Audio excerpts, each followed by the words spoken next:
Hi everybody, I'm Ryan, and it's the first video with a new background. Whee! It looks so good, dude. It looks so good. Anyway, this is a deck on Atarka Red. We're going to talk about cards that are played in the deck, how to play the deck, card choices, all the stuff. You guys know the drill at this point with the deck text. Let's jump into it. So this is Atarka Red. This is like pretty much the premier mono red deck of the format. Not the premier aggro deck. I would say that Humans is probably the premier aggro deck of the format, but this is the premier mono red deck. And I think mono red deck has a chance of making a comeback because the primary reason mono red wasn't very good was the shielded red black decks, and those ones are kind of dying down a little bit. So maybe this deck could be making a comeback. It did win the China RC, so we'll see. But we're going to talk about some of the card choices. Really what this deck is it's a kill your opponent as fast as possible style deck. And all of the cards work towards that end. So, Kimono Faces Kakazan is a saga where the first chapter is deals 1 damage to each opponent and each planeswalker they control. Second chapter is when you cast your next creature spell this turn, that creature enters the battlefield with an additional +1/+1 counter. And its third chapter is you get to exile it and enter the battlefield transformed, which is a 2/2 with haste, that if a creature dealt damage this turn by a source you control would die, exile it instead. Essentially, this is just a 1-mana spell that is a 2/2 with haste in a few turns, can add additional counter for additional damage, can deal damage when it enters. It just kind of does everything the deck wants to do. I guess the only thing I would say with this deck, any nuances, is really important you play a creature during the second chapter, if that's even a nuance. And incentivizes us to play a few more creatures, maybe. Monastery Swiftspear is so good, it's even played in Modern Burn and Legacy Burn, I guess, if that even still exists. It's 1/2 with haste for 1 mana, and it's prowess, so it combines really, really well with our burn spells, like Play with Fire and Lightning Strike, and Atarka's Command, the namesake of the deck. We have Phoenix Chick, which is a 1/1 for 1 flying haste. It can't block. However, when you attack with 3 or more creatures, you may pay 2 red. And if you do return Phoenix Chicks from your graveyard to the battlefield, tap and attack him with a +1/+1 counter on it. This card's actually like all the decks I played Phoenix Chick in before playing this deck, I rarely ever brought it back from the graveyard. But this deck plays so many creatures, especially creatures with haste, that you end up bringing Phoenix Chick back from the graveyard a reasonable amount. And its evasiveness can really absolutely win you games. Play with Fire essentially is a shock with a little bit of upside, because if you do it to a player, then you get to scry one.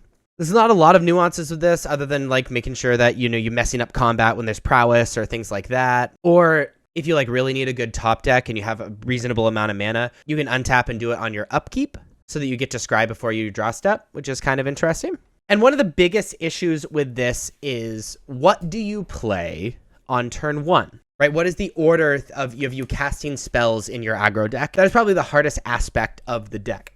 In my opinion, you should be casting spells top down in most scenarios. Kimono Faces Kakazan should be your first spell if you have a creature on turn 2, definitely. If you do not have a creature on turn 2, Monastery Swiftspear is probably your first spell, and then you can kind of trigger that with Kimono Faces Kakazan, and hopefully you've hit a creature by then. I think Monastery Swiftspear is tier 2. Phoenix Chick tier 3, and then you probably don't play with Fire in turn 1 unless it's killing a creature or killing a blocker. That being said, let's move on to our 2-drops. Our 2-drops, we have Karizev Skyship Raider, which is a 2-mana 1/3 with First Strike and Menace. When it attacks, create Ragavan, a legendary 2/1 red monkey creature token, tapped and attacking, that you exile at the end of combat. Not the Ragavan that gets a treasure, unfortunately. This card is mostly as a 2-of to play off of Burning Tree Emissary to be really good alongside the second chapter of Kumano, especially since it's a first striker with Menace and things like that. And it's just kind of your normal 2-drop that you can go wide with because it's something enters the battlefield. It's not really a lot to say about that. Lightning Strike is a pretty premier burn spell, 2 mana, 3 damage to any target. Pretty straightforward. Remove blockers is first priority. Second priority is Burning Face and triggering Prowess. Burning Tree Emissary is really the backbone of this deck. It's 2 hybrid red and green, 2/2. When it enters the battlefield, create a red and a green. You can do a lot of things off of this. The kind of dream scenario is playing a 1-drop, turn 2 Burning Tree, maybe even multiple Burning Trees, into Reckless Bushwhacker. Everybody gets haste, jam for 1,000,000. That is like the absolute dream scenario. But you can do other scenarios, like even just cast Burning Tree into a 1-drop, Burning Tree into Karizev, Burning Tree into Atarka's Command, 3 damage +1 to stuff, anything like that, or even Burning Tree into Galia is all very, very, very, very good. Speaking of Atarka's Command, it is a 2-mana instant where you get to choose 2. And pretty much all of the modes besides 1 are very, very good.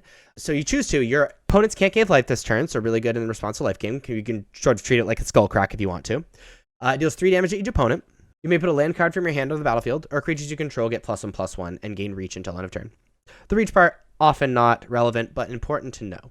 Now, most of the time, you're going to be attacking with 3 or 4 creatures, and then before damage, after blockers, you're going to go 3 damage to opponent.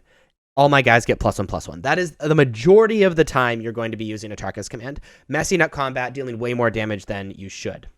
But stopping your opponents from gaining life is really, really relevant. Sometimes you like EOT, 3 damage to you, put a land onto the battlefield, you know, as like a ramp situation to set up a powerful next turn.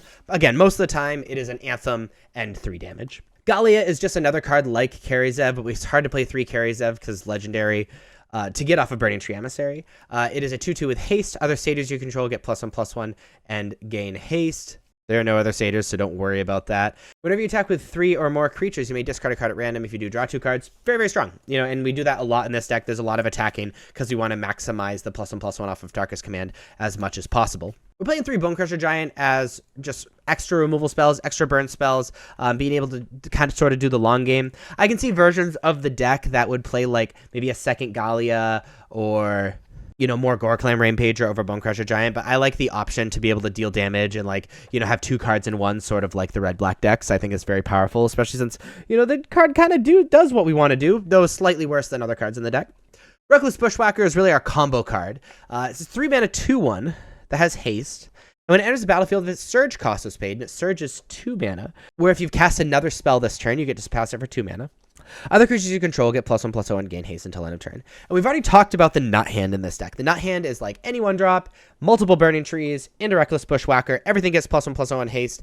Jam, kill them. Jam, deal a ton of damage. Way too much damage for your opponent to come back. It's amazing. It feels so good. But you can do this kind of in the late game, and here lies a lot of the skill of the deck. If you're building up your board with 2 drops, but you have a Reckless Bushwhacker, and it's really important that you kind of like have the surge cost on this Bushwhacker like it normally is with this deck, sometimes you want to sandbag at Kamuno, Monastery Swiftspear, Phoenix Chick, or Play with Fire. So with only 3 lands, you can just go like Play with Fire you, Bushwhacker, guys get pumped, jam.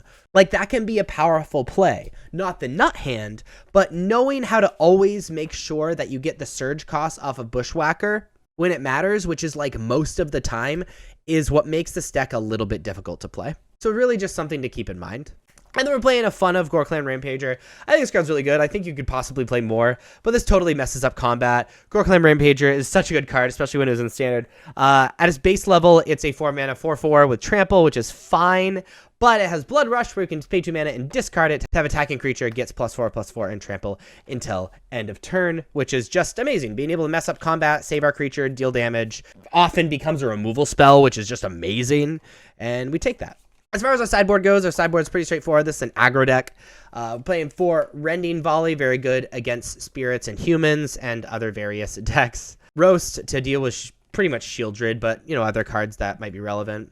Karizev's Expertise against other creature decks, especially creature decks that go very tall.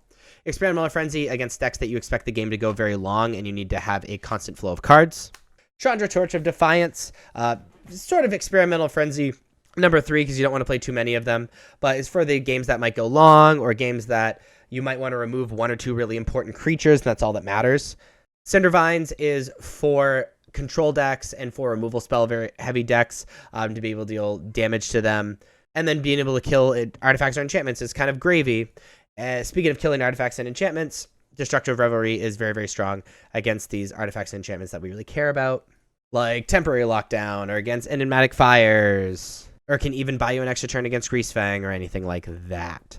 What's kind of cool about sideboarding in a deck like this is you don't actually want to sideboard that much, so you're able to play really, really focused cards like Destructive Revelry, because you only want to sideboard a few cards in every matchup.